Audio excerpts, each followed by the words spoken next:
Hi, and welcome to Words and Music. I'm Lich.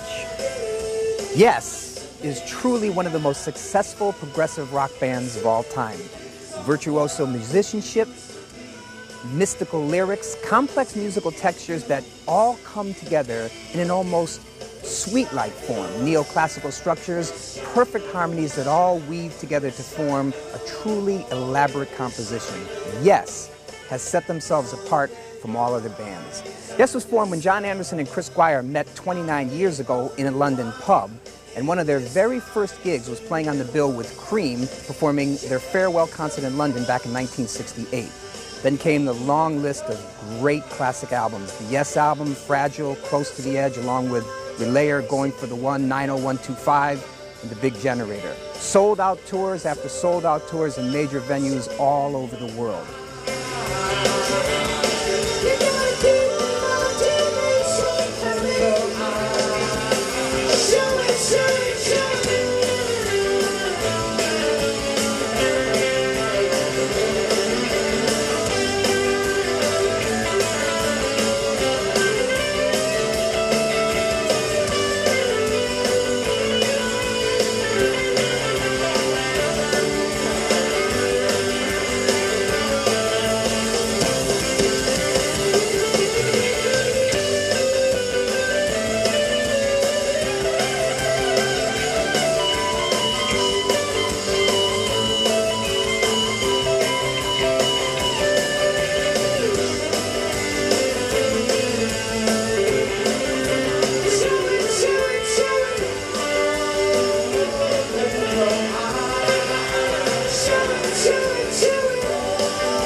I am pleased to be joined by Jon Anderson, Chris Squire, and Steve Howe. Welcome, gentlemen, and thank you for doing this. I truly do appreciate it. All right, thanks. Pleasure. Actually, the album's called Yes, Open Your Eyes, the one that comes out on Thanksgiving. And the first single is Open Your Eyes. Yeah, that's right, yeah. And that was just decided yesterday, so yeah. Hey, we make quick decisions, and there it goes. And just to clarify things, we also have another album coming out within the week, which is some past recordings that we did a live show of in San Luis Obispo in March of '96, and that's called Keys to Ascension. So there's all kinds of Yes product about to flood the market. The new CD, which is simply titled Yes, Open Your Eyes. What new ideas, what new revelations did you come to and you wanted to express with the release of this CD?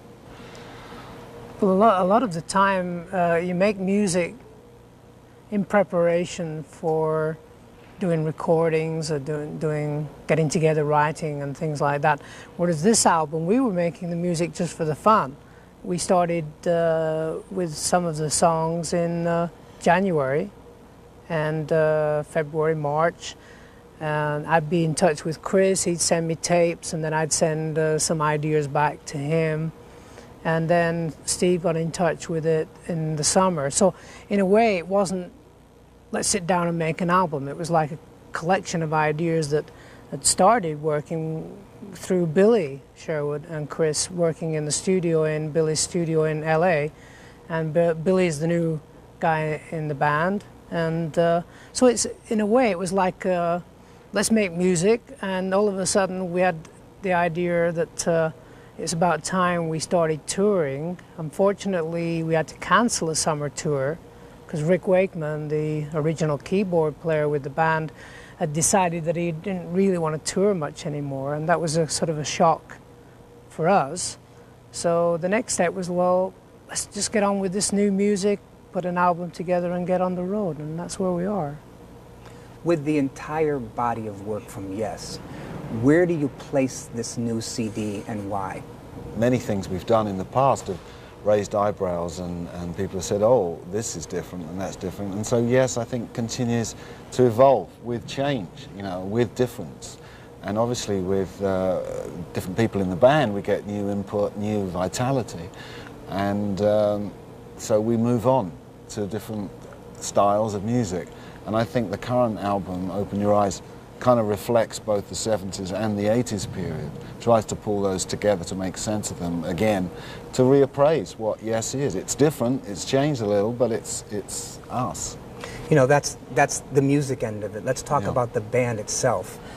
You know, when you think about the long history of this band and the virtuoso playing and Jon's voice, you know, dancing over all of the notes, where would you say you place the band in the history of rock?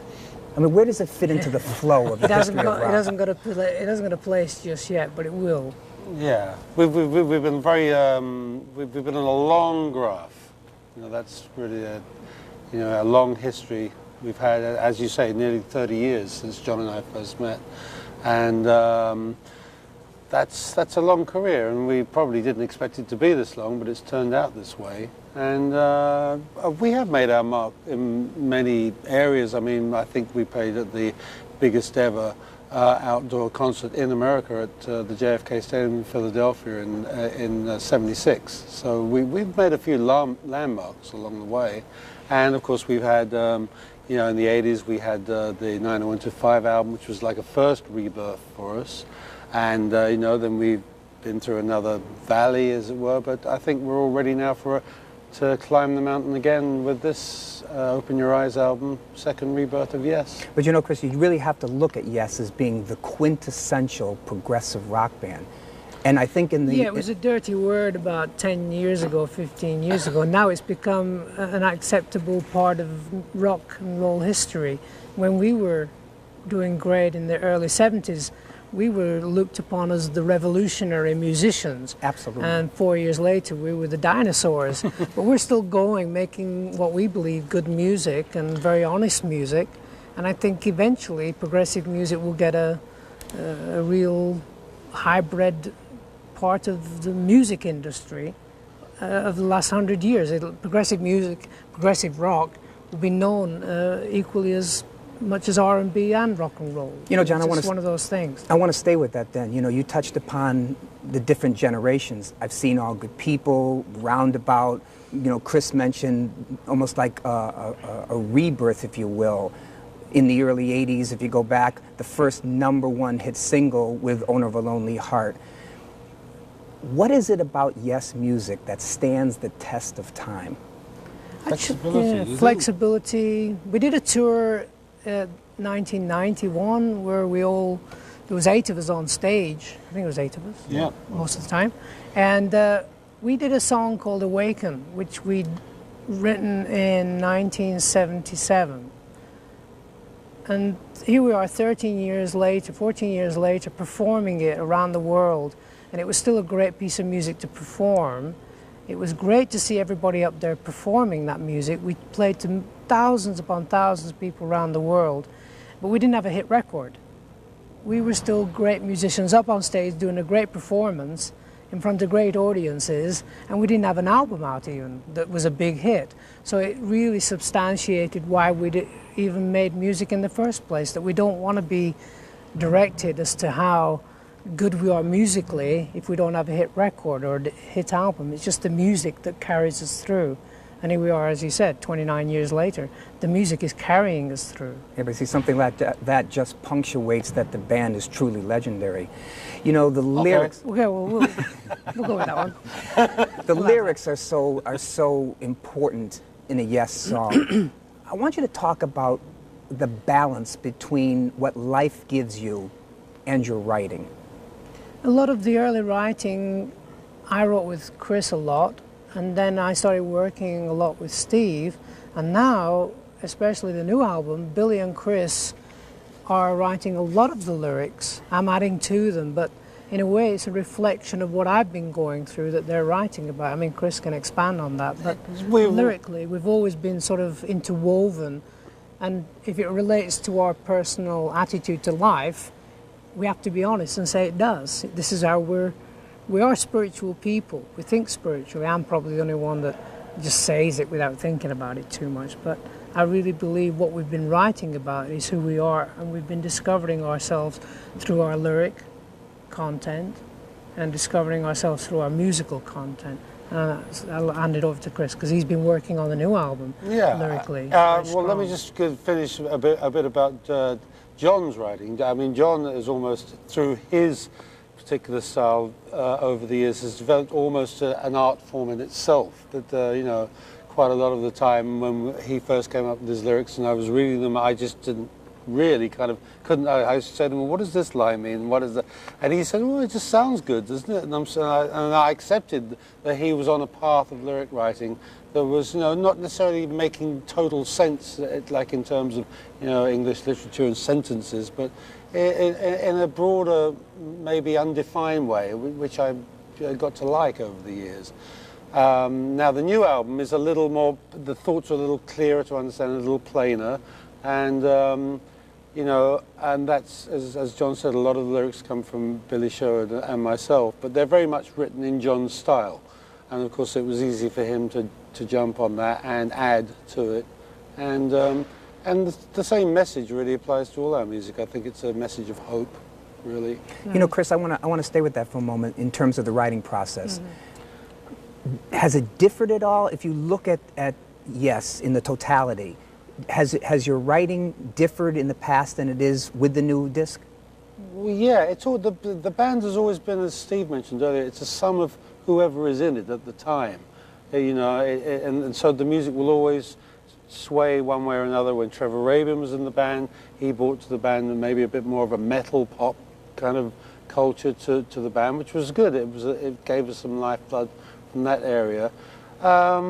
The lyrics have pretty much stayed, you know, on course though. You know, we've never really delved into singing, you know, about, you know, black magic or anything. We've always been, you know, like, you know, pretty much on the white side of life, and that's the way our lyrics are. But the music itself, it comes from the individual musicians and the combination of who's in the band at the time. It's always different. I mean, every time songs are written, they're never really written exactly. You know, you can't write music the same because otherwise the music would be the same. So, because there's, you know, we keep getting fresh ideas, and when we put them together, something else happens. You know, and something neither of us maybe expect starts to happen when we combine the style of writing. And that's the key. One of the keys to Yes is not only the arrangements and all the things you've mentioned, the arranging, and also, you know, the interaction of the writing. It's always been a very important part of it, but it's always been changing. So there's never really been a long time when it's sort of been the same balance. It's just rebalancing.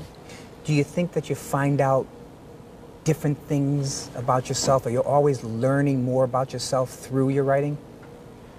We're always hoping to learn a bit more. I mean, knowledge is something everybody seeks, and music aids us in one way, gives us a voice and expression, gives us somewhere to put some of our imaginary ideas into, and they're kind of shielded because it's music, and you can do lots of things in music that maybe aren't acceptable, you know, on the pavement outside, or, you know, in an art gallery. You can do a lot more in music. Music's a much more flexible, intertwined experience, so you can express yourself, but you can express fears for others and everything. With that in mind, where are you now, 1997, in terms of what you want to do, where you want to be? Same as basically what we started. When we first started, I think we were just wanting to reach a lot of people. We just wanted to make good music. We want to stand on stage and put on a great show.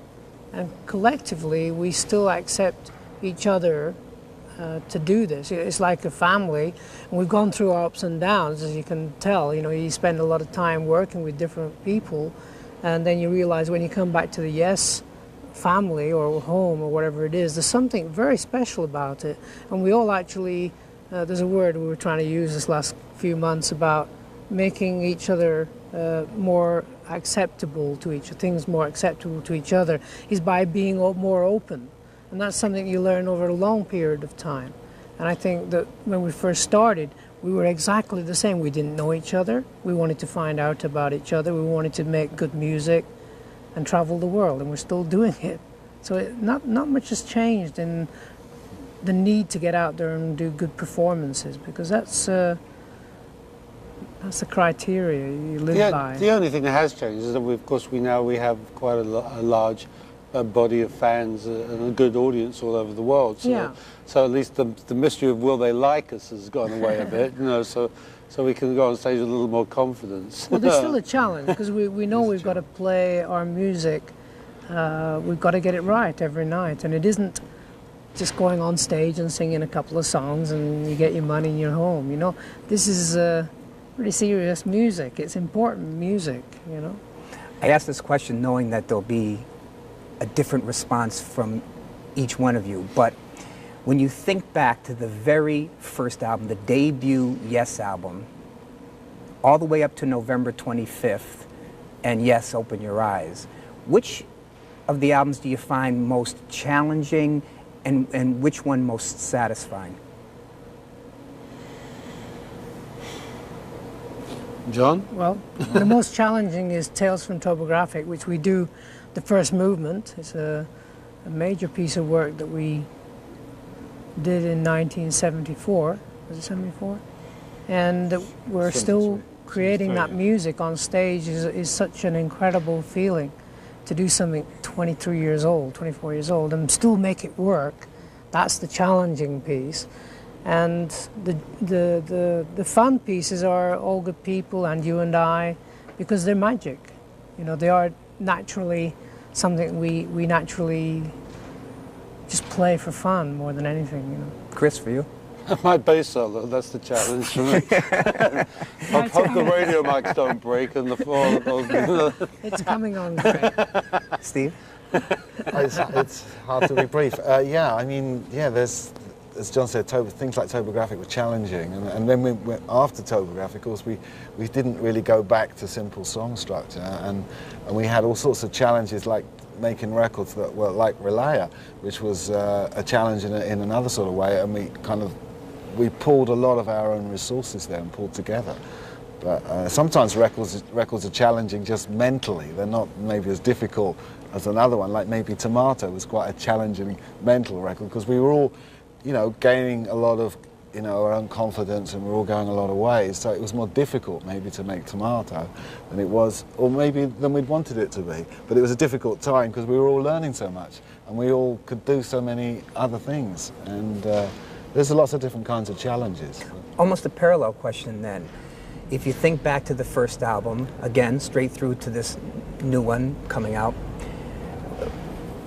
when you were, if we look at the youthful Yes, and then we look at the more mature Yes, what about the feeling that you felt when you first heard that debut album, and now the feeling that you hear when you hear Yes, Open Your Eyes? We haven't heard it. I haven't heard it on the radio yet. I'm still waiting. Yeah. It's just been added. It's just been added today, so it'll start when we start touring, which is this weekend. As we travel, we'll probably find it on the radio, and we'll probably feel exactly the same. It's always a thrill to hear your music on the radio. Whenever I hear Roundabout on the radio, I realize what a great recording it is. It's amazing to me. And I haven't heard it on the radio for 10 years, and all of a sudden there it's on the radio. I'm thinking, listen to that. That's a great recording. And when we did it, I honestly thought it wasn't that good. I thought it was okay. But 20 years later, you're listening to it, this is a good recording. I think the Yes album scared me when we'd finished it, and I played it on a mono record player. And I sat there and thought, what have we made? This record's really crazy, sounds crazy. But as soon as it came out and people started saying, you know, this is a very individual sound, you know, that was partly what I thought was so quirky about our sound, was that it was different from everybody else's, and that put the fear into me that maybe we'd gone too far, we were too quirky, we were too weird. But of course, Crimson and Floyd and Genesis, everybody was set in that kind of a scene anyway, to have your own sound. You know, it's interesting that you say that. Then if say, for example, there was somebody, believe it or not, that never heard a Yes song, and they come to a Jon Anderson, or they come to a Chris Squire or a Steve Howe, and they said, I've never heard a Yes song. Which one would you pick to say, this is quintessential Yes, and why? Well, I'll start. To Be Over would be my choice. If they weren't going to get the opportunity to hear all the things that are more accessible than that. But I think To Be Over is something that, like John said, sometimes when you leave a lot of space, and then you suddenly hear a piece of music on the right quality system, you know, and on a CD or original tape, and then you just feel proud. And I think To Be Over would be my choice. Chris? Heart of the Sunrise Right. would be my choice. I'm really surprised at these answers so far. I really am. And why? Because it embodies all the dynamics of Yes, you know, like a fast, tricky, like punchy beginning, and then a nice mellow song that allows Jon to stretch out and sing, and then we have little. It's almost a little symphonic. It has little moments where the little odd things happen, and there's a lot of Yes in that song for me, without it being one of the big 20-minute pieces. You know, it's about 10 minutes long, and I think it pretty much is a microcosm of Yes's talent. Jon? Well, I would always jump to what I think is the most exciting piece of music to play on stage, which was Awaken. We might do it sometime in the future. It's just an enormous piece of music to kind of hold together. But when it works, it's totally a different world. It really has a different world. Musically speaking, it's a totally different thing altogether than most music of the last maybe 100 years. It's just another world for me, you know, listening to it on stage, being in the middle of it. It's exciting, very exciting. When all is said and done, what's the one thing that you want Yes to be remembered for musically? One thing, I don't know, just being good together, I guess, is what we really want to be known for. The musicality? Yeah, well, just being a good band. Yeah. You know, Well, we kept going, like the Energizer. It's too easy to let good things go away, and when you think they're going away, you've got to rethink them, and that's what Yes has kept doing, is kept rethinking itself, and by doing that, it's kept going.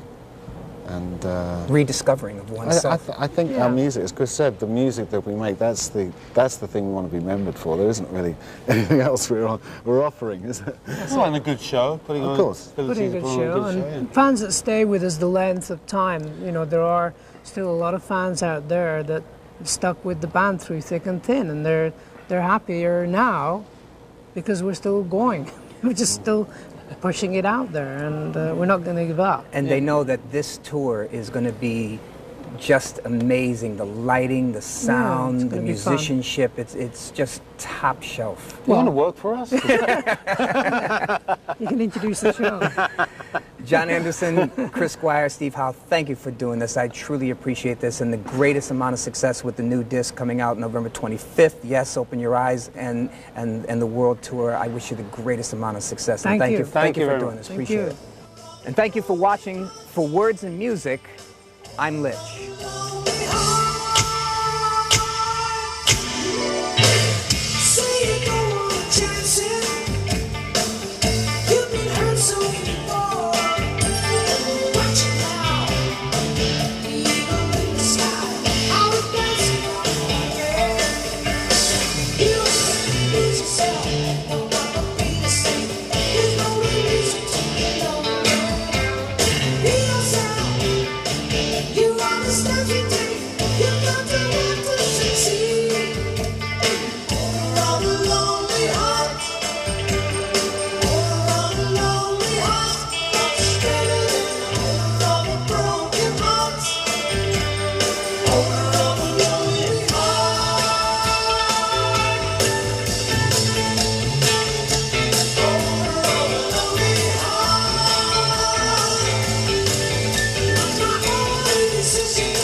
Cha, cha, cha.